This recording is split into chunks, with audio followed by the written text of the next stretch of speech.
Welcome to a very special extended episode of Speak English with Success.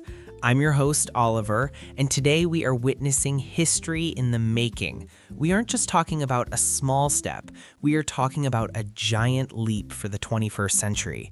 The Artemis II mission has successfully orbited the moon and returned to Earth. Joining me for this deep dive into the cosmos is Sophia. Hello, Oliver, and hello to our listeners all around the globe. I am absolutely thrilled to be here.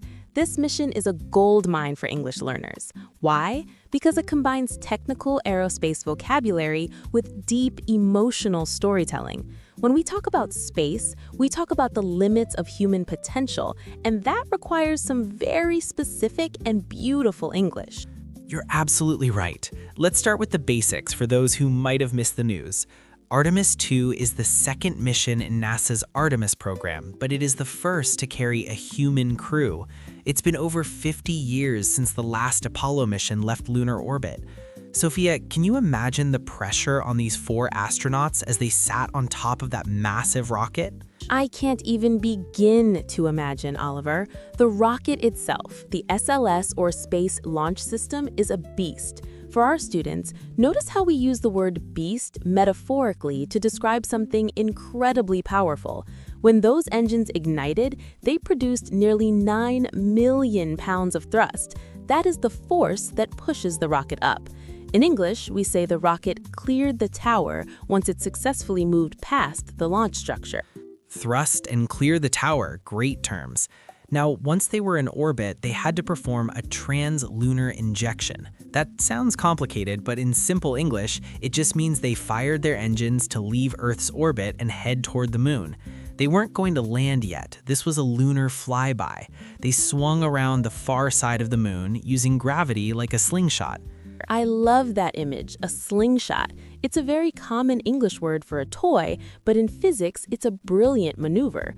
While they were behind the moon, they experienced a radio blackout. For about 30 minutes, they had no contact with Earth. They were completely alone in the silent darkness of space. Oliver, that brings up a great word, solitude. It's different from being lonely.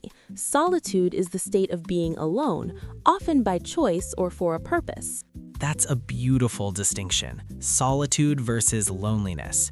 Now, let's talk about the crew. We have 4 heroes, Reed Wiseman, Victor Glover, Christina Koch, and Jeremy Hansen. This mission is historic because it's the most diverse crew ever sent to deep space. We have the first woman and the first person of color leaving Earth's orbit. This represents inclusion and representation. These are key words in modern English conversations. Exactly. And they weren't just passengers. They were testing the Orion spacecraft's capabilities. One of the most critical parts was the life support system. Think about it. In space, there is no air, no pressure, and extreme radiation. The ship has to be a perfect bubble of life. If the system has a glitch, which is a small electronic error, it could become a major catastrophe. Luckily, there were no catastrophes. Everything went according to plan. They reached a point called apogee, which is the furthest point from Earth any human has ever traveled. They looked back and saw the Earth as a tiny blue marvel. This often gives astronauts what we call the overview effect. It's a cognitive shift, a change in how they see the world. They no longer see borders or countries, they just see one home. That is so poetic, Oliver. The overview effect. It makes us realize that we are all in this together. Now let's look at the return journey. The re-entry into Earth's atmosphere is the most dangerous part. The capsule travels at 25,000 miles per hour. It hits the air so hard that it creates plasma, a superheated gas. The heat shield on the bottom of the Orion capsule has to protect the astronauts from temperatures hotter than lava. And then the final stage, the splashdown.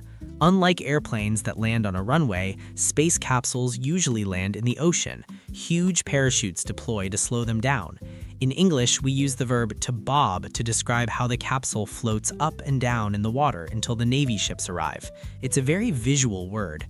The capsule was bobbing in the Pacific Ocean. Bobbing. I like that.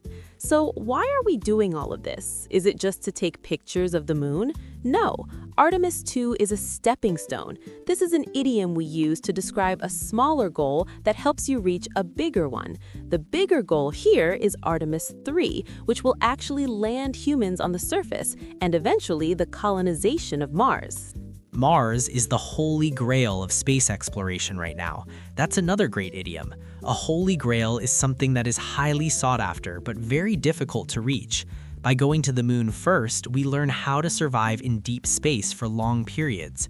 We learn how to use lunar ice for water and fuel. It's all about sustainability. Sustainability. That's a word we hear everywhere now, from climate change to space travel. It means being able to maintain something at a certain level without exhausting resources. Before we finish, Oliver, let's do a quick recap of the idioms we used today. We had shooting for the moon, stepping stone, and it's not rocket science. And in this case, it actually is rocket science.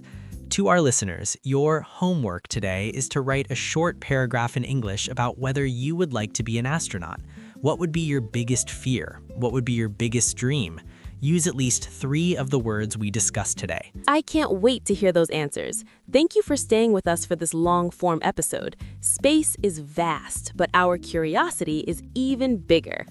Keep practicing, keep looking at the stars, and we will see you in the next episode of Speak English with Success. Thanks for watching. Goodbye, everyone. Fly high. Thanks for watching.